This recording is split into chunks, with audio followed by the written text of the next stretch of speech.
as a fleet. They're not just lights, they're some kind of craft. There's something flying. The mayor of a Turkish city makes an extraordinary discovery. He claims that this temple, in a place nicknamed the City of the Prophets, was actually built by aliens. Really don't know how or why it was created. And when Albert Einstein met E.T., the astonishing audio tape that, if true, proves the world's leading scientist was at Roswell. Apparently survive in our atmosphere, and they had apparently come such a long way. If this is real, this is the smoking gun. It proves everything. Aliens, the crash, the cover-up, it goes right to the top.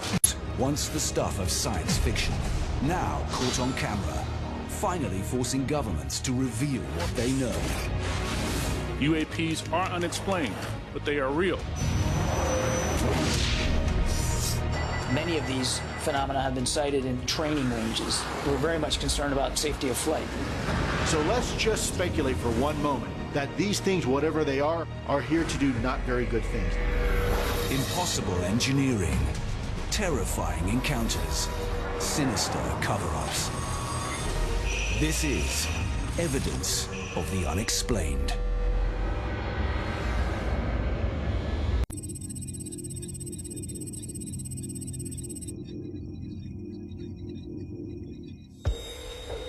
I don't know what that is. That is some weird 24th of November 2021. A US military pilot reacts to a disturbing phenomenon in the skies. There, just above the clouds, are these three lines of lights. They look like small craft flying in some kind of formation. This is something really bizarre. This isn't a reflection in the window of the aeroplane, and it's not the lights of the fishing boats on the sea below. These things are above the clouds. These are experienced military pilots. They've flown countless hours. They've seen everything there is to see up there in the skies, but not this. These US pilots refer to the up to 12 mysterious objects in the sky as a fleet. They're not just lights, they're some kind of craft. American military pilots are some of the most highly trained observers in the world. If these lights in the sky are aircraft, they seem to defy the rules of flight as we understand them. They know what a fighter jet looks like, or a helicopter, a drone, or a glider, you name it. But it's none of these things. They don't have wings, they don't have rudders, they don't have elevators, and yet they're able to defy the natural effects of Earth's gravity. 在这边没有亮光，它就那边在飞这样子呢。也没有声音吼。对啊。你如果说这么近，应该有声音吼。是外星人吗？ And just 3 months later, the disturbing lights seem to reappear. They were seen again, but this time directly over the island of Taiwan. The objects are spotted and filmed from the ground this time by 2 local Taiwanese women.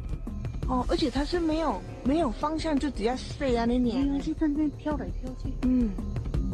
The illuminated shapes appear above farmland, weaving repeated patterns in the sky and interacting with each other, once again in ways unlike any human technology. The footage shows the objects spinning or rotating and moving in a very, very unusual way. The Taiwanese military, they issue a response to the footage, and they say that there has been no military activity or any other kinds of official aviation going on at the time of the sighting. 2 similar unexplained phenomena in the same region within months of each other. It's clear that something very strange is going on, something very mysterious indeed. The objects appear to be classic UFOs, but the location of these sightings points to a highly advanced human enemy. The CIA analysts, or whatever military intelligence arm is analyzing this footage, and they're going to spend days looking at it, is going to think one thing: China. So beneath that footage of those fluffy clouds, you have China's presence looming menacingly over independent Taiwan. That's a place of 23 million people that regards itself as an independent country. Taiwan lies in the South China Sea, just 100 miles east of the Chinese mainland, and it's a constant thorn in the side of the superpower.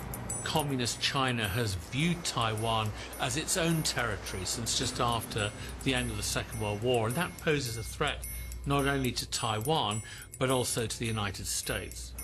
Taiwan dominates what's known as the First Island Chain. Now that's a line of US-friendly islands that are totally crucial for American foreign policy. Analysts like retired Lieutenant Colonel Daniel Davis of the Defense Priorities think tank fear a terrifying armed conflict between China and the US.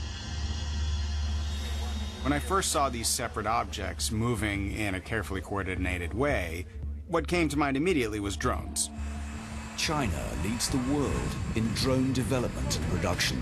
Just go to December 2021, Global Fortune Forum in Guangzhou, and we see 1,180 drones perform in this incredible, complicated formation. And it's no surprise that China was the setting for a world record-breaking drone flight with 3,281 drones airborne simultaneously. Drones are used a lot in China to observe their own population. There's a lot of Big Brother activity there. There are cameras spying on citizens everywhere in China, and they're using artificial intelligence, facial recognition, even gait recognition. That is looking at the individual way that all of us walk to log the movements of Chinese citizens. And the Chinese drone builders are masters of disguise. 30 Chinese government and military agencies have been using drones disguised as birds to spy on an unwitting population. The project is codenamed Dove, and it's just as sinister as the ironic name of it sounds. The drones are programmed to flap their wings and glide just like a real bird would. For any person in China, you can pretty much assume that any person you meet, whatever you do when you're outdoors, is being monitored. These drones work in total synchronicity. They exhibit a kind of collective artificial intelligence. And as a weapon of war, Chinese military drones are even more technologically advanced. They could be devastating. We're talking about autonomous decision-making as a group. They share sensor data, they target high-speed vessels, they can react to circumstances changing around them. I mean, these things are seriously clever. We've seen them hunt enemy missile launchers or really pursue any target they're assigned to. How are you going to defend yourself against thousands of armed drones? Now, the Americans have this incredible thing called the Phalanx, 1,000 rounds a minute. But even if your opponent destroys 80% of the drone swarm, that still leaves a whole bunch of drones that can accomplish the mission. It's a whole new type of warfare. And any war begins with reconnaissance. But these objects are behaving in one particular way that must have unnerved even those seasoned pilots. What I think really must have spooked the pilots is the way and then disappearing. These objects aren't vanishing behind a cloud. They're simply blinking out of existence. Then they seem to reappear at a different point in the sky. Theoretically, in physics, we know it's possible. It's called teleportation. The drones currently made by our technology can't do this. No man-made technology can do this. Finally, and most remarkably, the formation... Gone.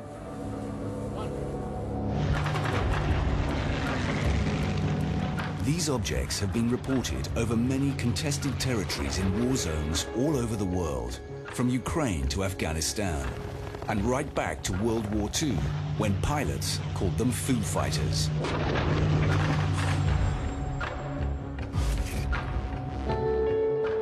Whatever the sign for the West, Seeing unidentified objects like this over a hotly contested area is, of course, incredibly dangerous. When you have so much weaponry and so many itchy trigger fingers in the same relatively small area, it's not impossible that one mistake could launch the war that would be the end of us all.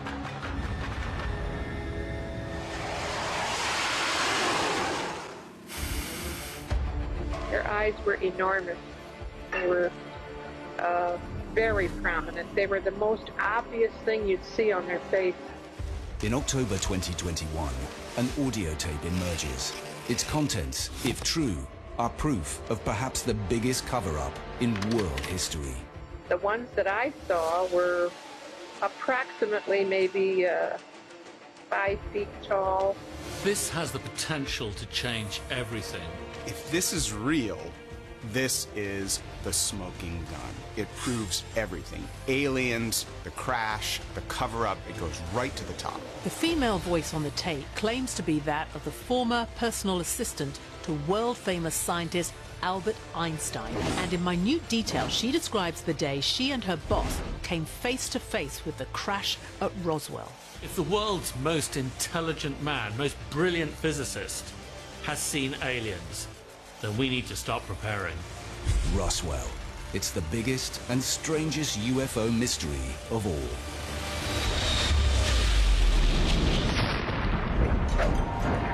The story goes that in 1947, something crashed just outside of Roswell Army Airfield, and the U.S. Army released a report saying that a flying disc had been recovered. And very quickly they retract that statement and say it's a weather balloon that crashed. So rest assured, that strange saucer-like object was probably only an optical illusion. Actually, a stratospheric weather balloon. And then we heard that bodies of aliens had been recovered and that the authorities were engaged in a determined cover-up.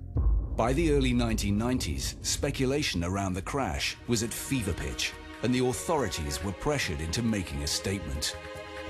In 1994, the U.S. Air Force is forced to release a report saying that the object was a crashed nuclear test surveillance balloon, as if they couldn't have released it before because it was classified.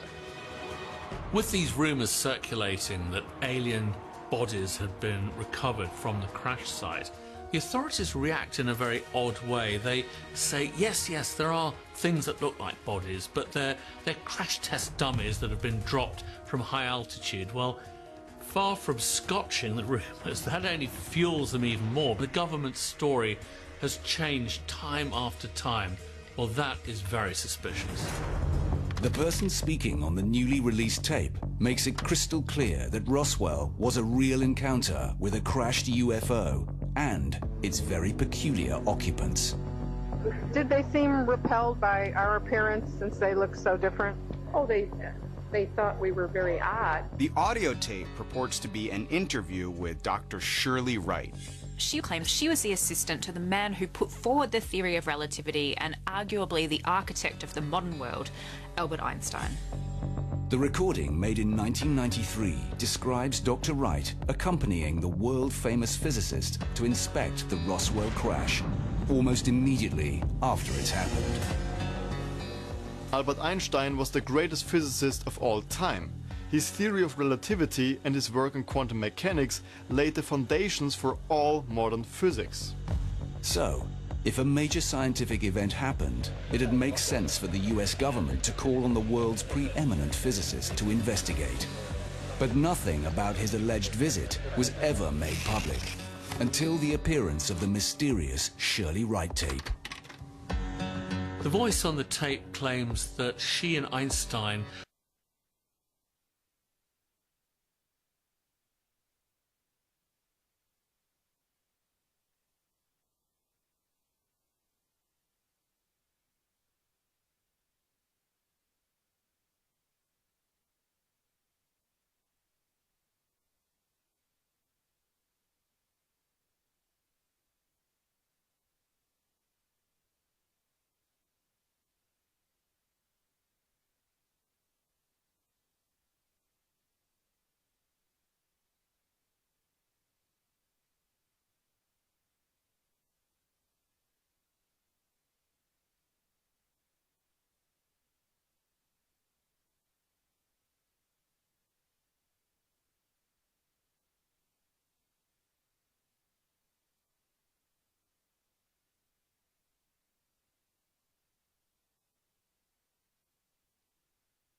Yeah, sure. These US pilots refer to the 12 mysterious objects in the sky as a fleet. They're not just lights, they're some kind of craft.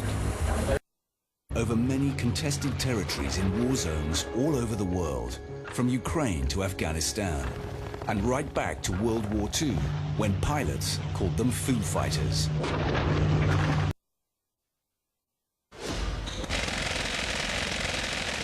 But even if your opponent destroys 80% of the drone swarm, that still leaves a whole bunch of drones that can accomplish the mission. It's a whole new type of warfare. And any war begins with reconnaissance. But these objects are behaving in one particular way that must have unnerved even those seasoned pilots. What I think really must have spooked the pilots is the way in which they keep appearing and then disappearing. These objects aren't vanishing behind a cloud. They're simply blinking out of existence. Then they seem to reappear at a different point in the sky. Theoretically, in physics, we know it's possible. It's called teleportation. The drones currently made by our technology can't do this. No man-made technology can do this. Finally, and most remarkably, the formation dematerializes completely. Gone.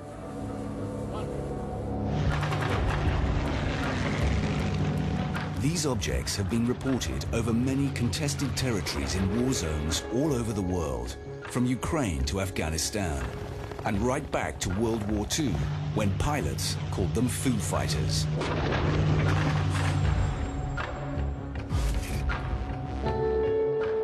Whatever those objects are, they may not be a good sign for the West.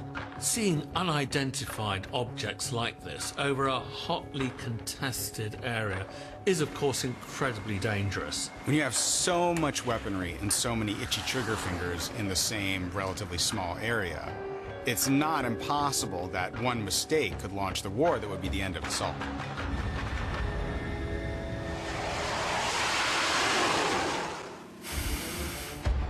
Their eyes were enormous. They were very prominent. They were the most obvious thing you'd see on their face. In October 2021, an audio tape emerges. Its contents, if true, are proof of perhaps the biggest cover-up in world history. The ones that I saw were approximately maybe 5 feet tall. This has the potential to change everything. If this is real, this is the smoking gun. It proves everything. Aliens, the crash, the cover-up, it goes right to the top. The female voice on the tape claims to be that of the former personal assistant to world-famous scientist Albert Einstein. And in minute detail, she describes the day she and her boss came face-to-face with the crash at Roswell. If the world's most intelligent man, most brilliant physicist, has seen aliens, then we need to start preparing. Roswell. It's the biggest and strangest UFO mystery of all.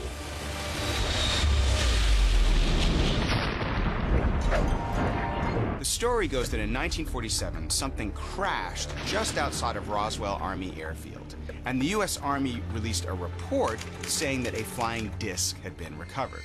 And very quickly they retract that statement and say it's a weather balloon that crashed. So rest assured, that strange saucer-like object was probably only an optical illusion. Actually, a stratospheric weather balloon. And then we heard that bodies of aliens had been recovered and that the authorities were engaged in a determined cover-up. By the early 1990s, speculation around the crash was at fever pitch, and the authorities were pressured into making a statement.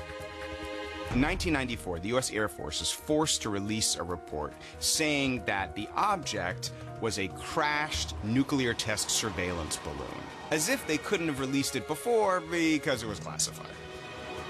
With these rumors circulating that alien bodies had been recovered from the crash site, the authorities react in a very odd way. They say, yes, there are things that look like bodies, but they're crash test dummies that have been dropped from high altitude. Well, far from scotching the rumours, that only fuels them even more. The government's story has changed time after time.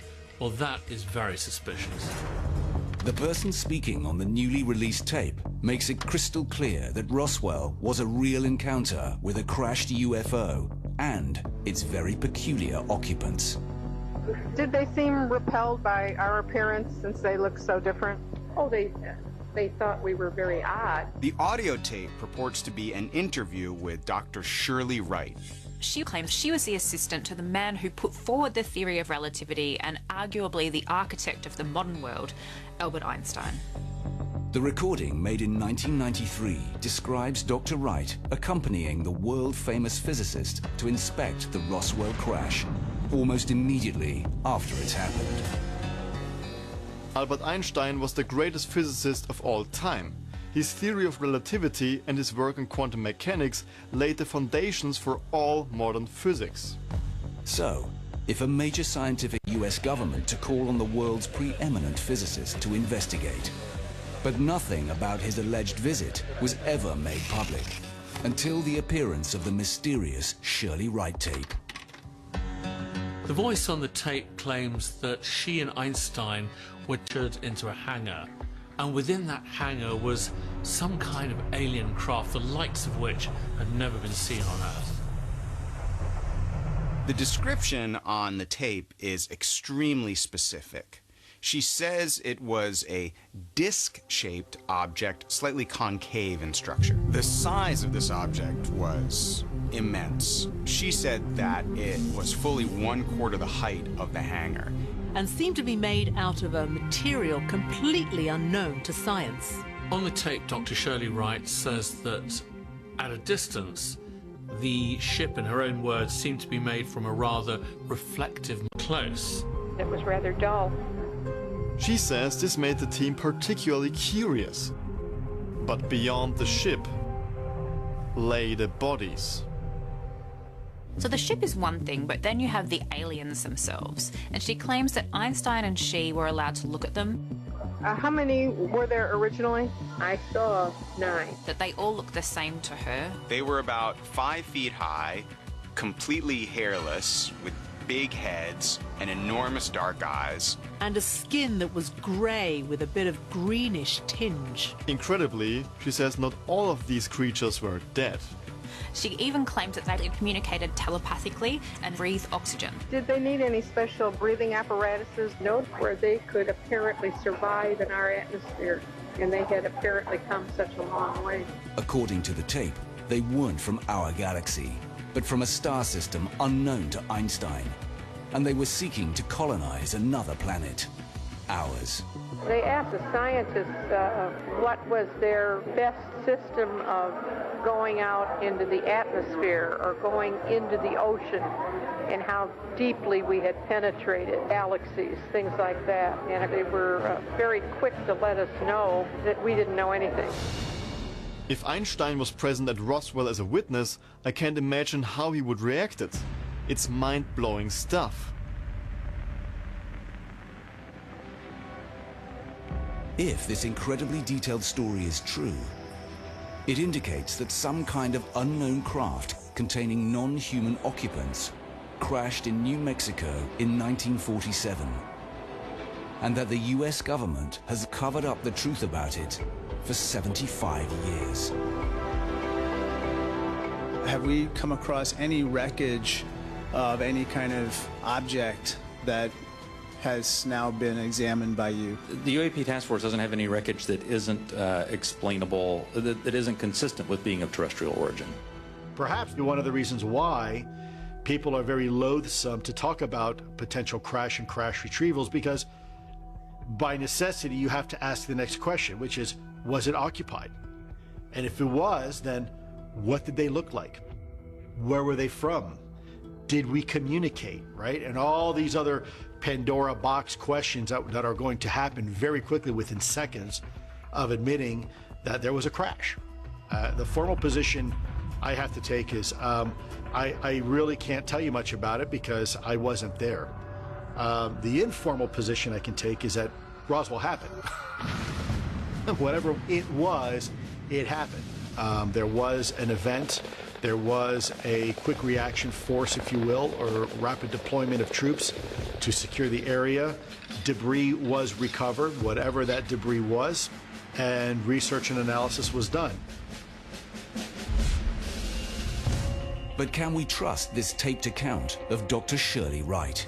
This interview was recorded 50 years after the alleged event, and she would have been only 19 at the time that this happened. Also, no other accounts anywhere near this have come out, so you really have to wonder, is this real? Why did she wait 50 years to spill the beans on what happened at Roswell with her and Einstein? So to me, you have to ask, who was Shirley Wright? And then see if that changes things for you. And to me, I think it is quite compelling. She was a scientist in her own right, has PhDs in physical chemistry and physical science. The voice claiming to be Shirley Wright says she studied under Einstein at a summer program in nuclear physics at Princeton University in 1947. Then how was it that they crashed? Oh, they knew that it was a malfunction or something, but they didn't know it. She records the tape in the 90s, and at the time, she wasn't particularly aged. She was still of sound mind. She was only in her 60s. And then she insists that the tape isn't released until after her death, so there was no way for her to gain from it. Dr. Wright claims that she was ordered to stay silent on the matter, but that she refused to take the information to her grave. No available public records firmly establish a connection between Dr. Wright and Einstein. Really, the only way of knowing what went on here is to trace Einstein's historical movements at the time of the Roswell crash. Could he be traced to New Mexico or even to the airbase itself? And of course, all of those historical records are still classified and not part of the public record. At that time, Princeton likely had access to Einstein's diary. They knew about his movements, but all materials for that year relating to the Grail have disappeared. What a surprise. Einstein reportedly said, look, there's every reason to believe that other planets are inhabited. Why should Earth be the only planet sustaining life? We're not singular in any other regard. Did Einstein know something that we don't? Did he know what went down at Roswell?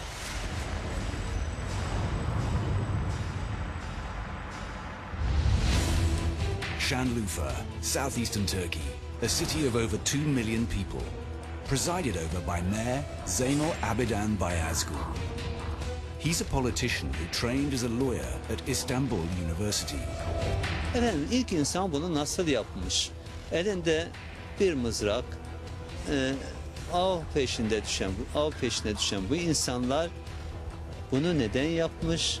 In April 2022, he claims that this temple, in a place nicknamed the City of the Prophets, was actually built by aliens. It's an extraordinary claim. But Göbekli Tepe, just to the north of Mayor Bayazgul's city, is possibly the most extraordinary temple on Earth. It's staggeringly older than any of the world's other great ancient sites. This site contains a lot of mysteries, and one of its mysteries is actually its age. It's believed to be the oldest temple in the world and was built around 12,000 years ago. For comparison, Giza's Great Pyramid is 4,500 years old. That was built in about 2,500 years BC. It is so old, it predates any type of other architecture on the planet for the most part. And it's extremely precise. The way in which it is constructed demonstrates some sort of advanced knowledge or technique in construction building. We really don't know how or why it was created. And when Mayor Bayazgul studied the carvings at the temple of human-looking figures, a key detail of their clothing seemed wrong. Bayazgul's concern about these images was that while they are humanoid, they look very odd. They're not wearing kind of animal skins as you might have expected from people at that time, but this kind of V-neck motif. And also they're carrying these very odd kind of handbags. What's interesting about these bags is we find them replicated in carvings almost identically all around the world. Sıvı çantalarla ne yaptınız? Bu çantalar ne için kullandınız?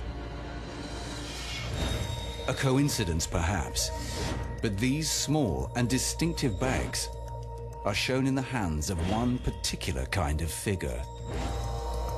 They're all carried by what we've characterized as deities of some sort. In depictions of the Mexican god Quetzalcoatl, and also this godlike race called the Anunnaki in Samaria. They're carrying their little bags with them.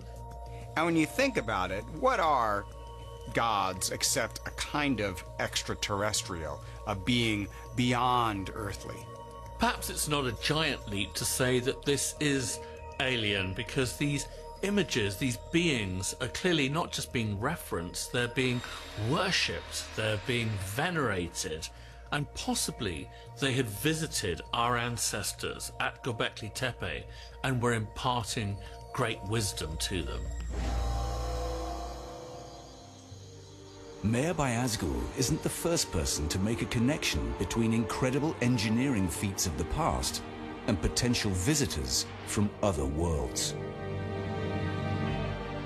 Eric von Daniken very effectively popularized in the 70s the idea that aliens came and bestowed civilization and engineering and things like that upon human beings. Von Daniken proposed that a carving on a tomb in Palenque, Mexico, shows an ancient astronaut in a spaceship, and that the pyramids of Egypt and Mexico, Stonehenge, and the platforms of Pumapunku in Bolivia were built with the aid of these extraterrestrial gods. If we take the example of pyramids and the similarity between pyramids in, say, Egypt and China and Mexico, does that mean extraterrestrials, or does it just mean that that structure is something that's very obvious and very logical for human beings to create? If you really look at all of von Daniken's so-called evidence, you'll see that he was highly selective with his sources. So we don't get a complete picture. We just get the conspiracy theory that he was selling. But the temple at Göbekli Tepe and nearby sister structures were not discovered until the 1990s and have ripped up conventional archaeological timelines. These things were built at a time when people were hunter-gatherers. They were living in small nomadic communities. And it seems incredible that, at a time before agriculture was properly invented, there would be the organisational and technical skills required to build a complex of this type. A find at a nearby 11,000-year-old sister site, Karahan Tepe, has baffled archaeologists even further. What we have at this site is carvings of humanoid figures, but there's something very odd about these humanoid figures. They've got 6 fingers. These depictions of 6-fingered gods have also been found in Iran and New Mexico. In the Mato Grosso region of Brazil, investigators claim to have found members of the Boris and Chavant tribespeople who claim that they were visited in ancient times by dwarfish figures with 6 fingers. 6-fingered humans are not unknown to science. It's a condition called polydactyly. People are born with the condition where they just have an extra digit on their hand. They don't suffer, their hands still work. So if you had a little gene pool of people who had this attribute, then you might have a little community of people who really did have 6 digits. But it does seem very notable that figures who are divine or who could be aliens do tend to have 6 fingers. Meir Bayazgul may have claimed aliens built the temples that surround his city as a way of drumming up the tourist trade, or his lawyer's brain may have made connections mainstream archaeologists have failed to spot. Whatever the truth, it seems at some point people wanted these structures to be kept a secret. Something very mysterious about Göbekli Tepe is the fact that round about 8,000 years ago, the people who built this site, or their descendants, filled it in. Deliberately, they backfilled it, almost as if they were hiding it, maybe through a sense of shame, maybe to keep a secret, and then they abandoned it. Does this ancient and very mysterious civilization hold the key to the UFO mystery?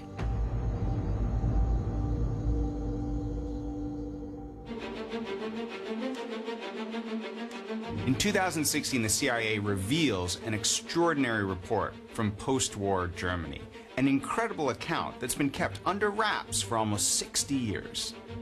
It's a sworn statement given by 48-year-old Oskar Linke, who lived in Thuringia in communist-controlled East Germany. Oskar says that the incredible incident happened in June 1950, when he and his daughter Gabriela were on a motorcycle heading home to Gleimershausen.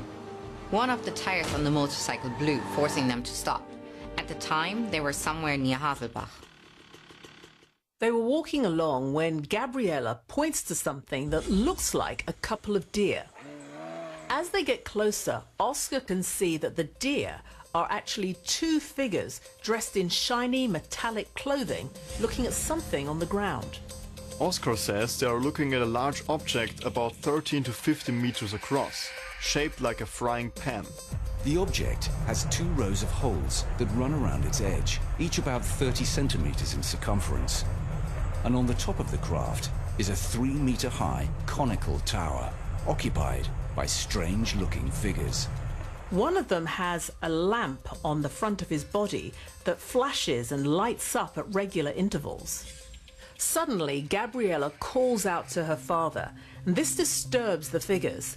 They climb back into the craft via the conical tower. It sounds fantastical, but Oskar describes how the side of the craft began to glitter and change color from green to red.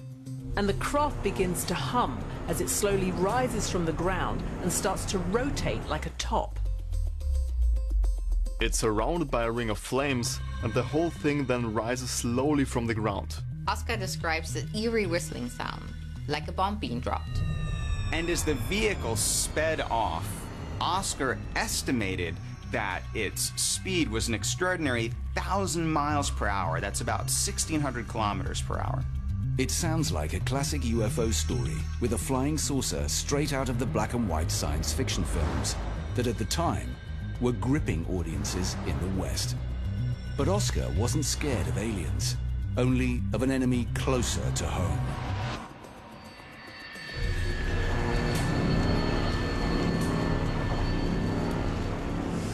He described the figures' suits as being thick, like polar explorers. He said he thought they were Russians. Soviet-controlled East Germany was run on censorship, control, and fear. So stumbling across a potential military invention and knowing about it could have made Oskar and his daughter the target of intense interrogations and investigations for months, if not years to come. He decides to get out of communist-controlled Germany in case anyone finds out what he's seen. And he escapes with his family into the Western-controlled part of Berlin in April 1951. And tells his story to the Americans. Berlin in the 1950s was full of American spies trying to keep the West free with whatever means necessary. What makes Oskar Linke's UFO account so extraordinary to the Americans is the level of engineering detail he provides about what he saw. And after the fall of the Berlin Wall in 1989, remarkable drawings were unearthed that show the Russians were working on a flying saucer-like craft. Drawings were published of a secret aerial craft called the A-Keep or the Taryelka. The overall appearance of the A-Keep is certainly what one would describe as a flying saucer. And the A-Keep's nickname, Taryelka, is in fact Russian for saucer. It was based on the idea of a flying wing as opposed to a flying tube with wings. Now this design is supposed to be more efficient in the sense that every aspect of the aircraft that experiences drag would also generate lift. It doesn't need a runway. It could take off or land on rough ground or even water. In addition, there are no visible engines. They are inside the craft, and the wings are small and stubby. The A-Keep is supposed to operate like a hovercraft, sucking in air and blasting it downwards towards the ground to create this cushion of air. But the jets of air can also be blasted out the back to create a forward thrust. But this can't be the craft that Oskar Linke saw in 1950, or can it? Even if this was an early prototype of the Taryelka, then there's also a big problem with the time frame. The Aki was designed by Professor Lev Shukin. He had worked with the Soviet space program. This design was one he presented to the Soviet authorities in 1978. Yes, 1978, almost 30 years after Oskar Linker says he witnessed his flying saucer. And that was just the design on paper. The first prototype was actually built in the 1980s. Even in 1990, at the time of the first test flights, the technology was far from ready. The craft veered off the track and crashed. Which again begs the question, where did the craft that Oskar saw come from? Russian homegrown technology may have been in its infancy in the early 1950s, but in Germany, the invading Soviets might have stumbled across a revolutionary secret design, abandoned by Hitler's fleeing scientists, and, in particular, the Horten brothers. Reimer and Walter Horten had invented the all-wing aircraft, and in 1943 were called upon by Hermann Göring to build an all-wing atomic bomber named America. I think it's fair to say that the Germans have always been interested in trying to create some sort of revolutionary technology that would allow a vehicle to go from point A to point B almost instantaneously and undetectable. Intriguingly, distinguished British engineer Sir Roy Fedden visited German test sites at the end of World War II. He remarked that the only thing he had seen perform at the speed of UFOs was some of the Nazi engineering he had witnessed. He had seen enough of the design and engineering plans to surmise that if the Germans had managed to prolong the war for just a few more months, we might have witnessed an entirely new series of deadly designs in aerial warfare. He refused to add any more details about them. But could it be that Oskar Linker was seeing some of these designs being put into action? I do think it's very interesting in the 50s especially and in the 60s. That was a golden era for research and development. And countries were putting a lot of money and time and talent into trying to maintain that competitive edge. Oskar and his daughter may have seen Russians attempting to master a secret German craft capable of unheard-of speeds. Is it possible that the person who witnessed that quote-unquote UAP, UFO, in fact, was witnessing a prototype of some sort of revolutionary secret technology then being built by the Russians? Or is it possible that Russia was inspired by the observations and drawings of someone who witnessed a genuine UAP, UFO? We may never know the answer, but as with many of these UAP sightings, the speed and the maneuverability of this 1950s craft was way beyond anything that had ever been seen in the world at that time. Can a woman get pregnant by an alien? It seems an absurd question to even ask. But a declassified 1,500-page US government document released in April 2022 seems to suggest concern that it may in fact already have happened. The report details the biological effects of human encounters with UFOs. And one of the potential consequences, it says, is unwanted pregnancy. It also details an analysis of supposed human encounters with UFOs recorded between the years 1873 and 1994. The victim's disturbing testimony tells of abductions and bizarre fertilization procedures. So whatever's going on here, as a woman, this is harrowing stuff. The report finds no pattern to these cases. They seem to happen to the most ordinary of people. In 1992, Sierra Neblina from Colorado Springs claims to have become pregnant. We were in an apartment complex on the bottom floor, and I was laying on the left side of the bed nearest the wall where the window was. The next thing that I know is that I had the adrenaline run through my body because I felt as though somebody was in the room with me. She says that she was visited by a 3-foot-tall gray alien who came to visit her in her house. I tried to move several times, and I was unable to move. There were multiple times that I woke up and passed out again because I panicked so badly at not being able to move.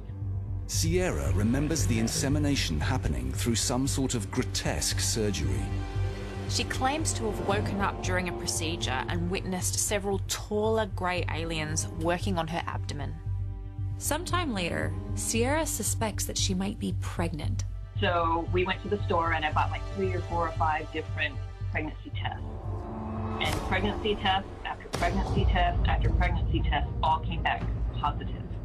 But Sierra Neblina is a lesbian, and she says that she's never slept with a man.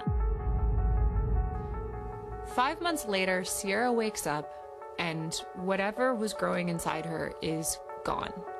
She says that her stomach is flat and there's no evidence of a miscarriage, no evidence of a baby at all. The baby disappears overnight as if the pregnancy never happened. Sierra isn't the only woman who claims to have been impregnated by the occupants of a UFO. Among those who've gone on record include American Geraldine Roscoe. Similar to the experience of Sierra Neblina, she tells of an experience with a tall grey alien in 2013. Geraldine says she's been targeted multiple times by these aggressive entities, and each pregnancy has ended the same way. She says that she suffered several miscarriages and that the fetuses were inexplicably absent afterwards. The claim that aliens are breeding cuckoo offspring within human women is a strange claim indeed, but one that has serious backers in top academic institutions. Dr. Young-Hee Chi, a lecturer at Oxford University's Oriental Institute, claimed in 2012 that human civilization would come to an end because of alien hybridization.